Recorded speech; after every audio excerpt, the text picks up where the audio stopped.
My name is John Pennisi. I'm a former made member of the Lucchese crime family. This is how crime works.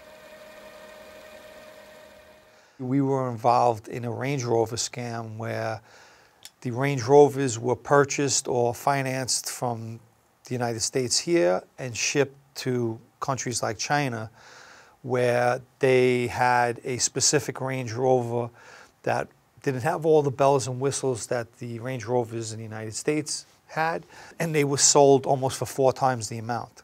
And there was a stipulation that if you purchased a Range Rover from the United States, you would sign a paperwork saying that you weren't going to export the car.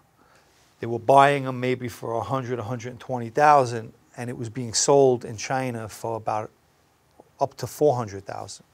A lot of members of organized crime went into legitimate businesses, whether they opened up pizzerias, restaurants, construction companies, and things like that. One of the legitimate businesses was in the Fulton fish market, which is where most of the fish that goes to the restaurants in New York City comes from. Rudolph Giuliani came into the Fulton fish market and seen that there were members of organized crime planted there with businesses that were legit, and he took them all out. So that was one example of ways that which they tried to slip into legitimacy, but because of who they were, law enforcement got them out. So the food industry was always a big earn for organized crime in the past, and it is present today. As earning capabilities been taken away from Cosa Nostra because of the government and the FBI, they went a little more in the legitimate way of doing things, creating companies that supply food. But what they would do is they would go to restaurants and insist that they have to use their product and their companies. So the specific companies that they would create would be the companies which supply the restaurants, whether it be pasta, sauce, cheese, water, and even imported food from Italy and Sicily. A lot of members of organized crime have purchased their own restaurants and went into that legitimate business. They have took control of restaurants as well that weren't theirs. They'll come in as partners. So they would create companies that become vendors for food, which supply the restaurant industry. As far as Hollywood, in years past, organized crime had a big hold on the unions there, and that's how they were able to manipulate and control what went on in Hollywood with the movies and music business. The sanitation was big years ago, and they brought a big case on them. Years ago, there was a big arrest of the private sanitation companies. They were charging so much money towards local businesses to pick up their garbage. But even presently today, members of organized crime own companies that are private sanitation. So there's still a big presence in the sanitation industry. Tax evasion or tax fraud and money laundering is something that always went on in Cosa Nostra in the past and still to this present day. Illegal money that's being made in the street today is not being claimed on taxes. That's tax evasion or tax fraud right there. Money laundering happens when organized crime, they're making money and they're buying legitimate businesses, restaurants and companies, so they're washing the money, illegal money, through these legitimate businesses. Insider trading was bigger years ago, where Cosa Nostra went into the financial center and created companies, and they were finding out information. The SEC came down on them. There was a lot of people who were indicted and went to prison as a result of that, and they kind of pushed them out. So counterfeiting went on more years ago. There was always counterfeit bills, 10s, 20s, where people were pushing this counterfeit money back into society. Today it's a little more difficult because the way the bills are made, you know, the bills have specific emblems on it and wires in the bills. So the government made it harder for members of organized crime to counterfeit their bills. In Sicily and Italy, They use cryptocurrency, especially to buy narcotics. And I believe that in New York, the same thing's happening. A lot more criminals are using cryptocurrency to do scams and as a means to pay for things, to do criminal activities. Cryptocurrency would come into effect again, where the loan shark could get paid back in cryptocurrency today. Loan sharking is a way in which Cosa Nostra made money years ago and makes money up to the present date, where they loan somebody money at a rate or where there's VIG involved. The VIG is the interest that they're making off the principal of the money. A lot of times people in the street life can't walk into a bank for whatever reason and get a loan. They'll go to a loan shark. Gambling is always going to be an earn for Cosa Nostra. It was done on a much larger scale. They had casinos, illegal casinos, a lot of card games. Today, there's not a lot of that going on as it did years ago, but you're always going to have your bookmaker taking action to make some money. So a lot of times, gambling and loan sharking go hand in hand. There's gambling going on. Maybe somebody runs out of money. There's a loan shark, somebody that's lending money. They borrow the money from the loan shark.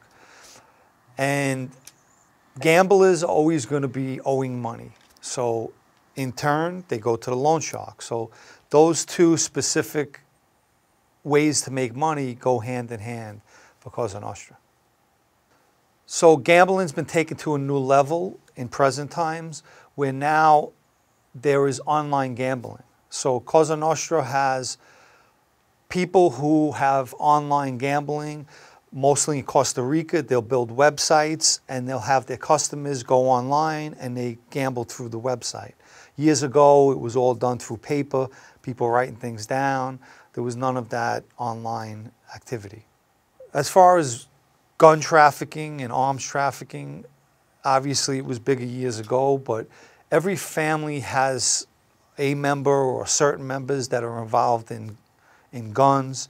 And you're going to see a little gun trafficking where somebody's leaving the state or maybe getting guns from another state and bringing it back into New York for sale or for use. So there's always some kind of gun activity going on within organized crime. Drug dealing and drug trafficking was done on a much larger scale years ago. It is a big earn for Cosa Nostra, but I think it's done on a much, much lower scale than it was years ago. At one time, prostitution was a big, big earn for organized crime, as well as the whole sex industry, pornography and all of that. Today, that no longer exists as a money-making opportunity for them. Years ago, organized crime made a ton of money through the 1-800 sex calls, where you would call up and talk sexual with a woman on the phone. It was a big, big earn for them, so that's no longer available to them. Extortion is another means in which to make money, where years ago it would be maybe pushing up on local businesses, restaurants, and have them pay extortion money. It's harder to do today. People are not afraid to pick up and call 911 and call the cops on these people. They're not afraid of repercussions from them. So today it's mostly where one business is owed money by another business. They would try to go about getting their money in any other way. And then as a last resort, they would come to one of us and we would collect the money, if we could collect the money, and we would sometimes take half or take whatever percentage we felt that we wanted and give them the rest. Most of the business that we got involved in to collect money was the construction business. Whether it was a supplier of construction material or people that were doing construction themselves, and one company owed another company and one company wasn't paying, and we would get involved. Another way in which organized crime got involved in construction was bid rigging, where a certain contractor would be given a job without going for bid. And that no longer takes place today because the government doesn't allow it. You know, the government monitors what goes on with these construction activities. So bid rigging is something that really was lost today. Another means in present times which to make money was fiber optics. Myself, I was specifically involved with a bunch of guys in our family. We were installing fiber optics for a big company, and we would get subcontractors to do the work for the company that we had. The companies did not have to put it up for bid. They just were given the job to do and told what they should charge and what they should not charge. So that's where the crime comes involved in that.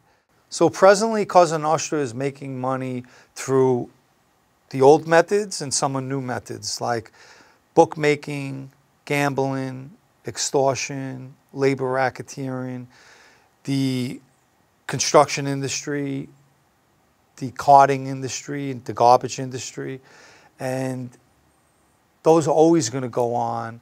Some of the newer ways in which they make money is through restaurant vendors and restaurants and legitimate businesses. They are even inducting members now that are legitimate people that have businesses and have money. So some of the ways in which they lost earning capabilities is like the unions. And the reason being is that the government monitors the unions now. So the government kicked out members of organized crime and companies that were involved with organized crime out of the construction industry, the fish market, and even the garbage industry. Cosa Nostra to me is like an amoeba, and it's always changing shapes and forms, and they're always trying to come up with new schemes and new scams in which to make money. And this will always continue because without scams or scores to make money, money equals power, and without power, there is no more Cosa Nostra.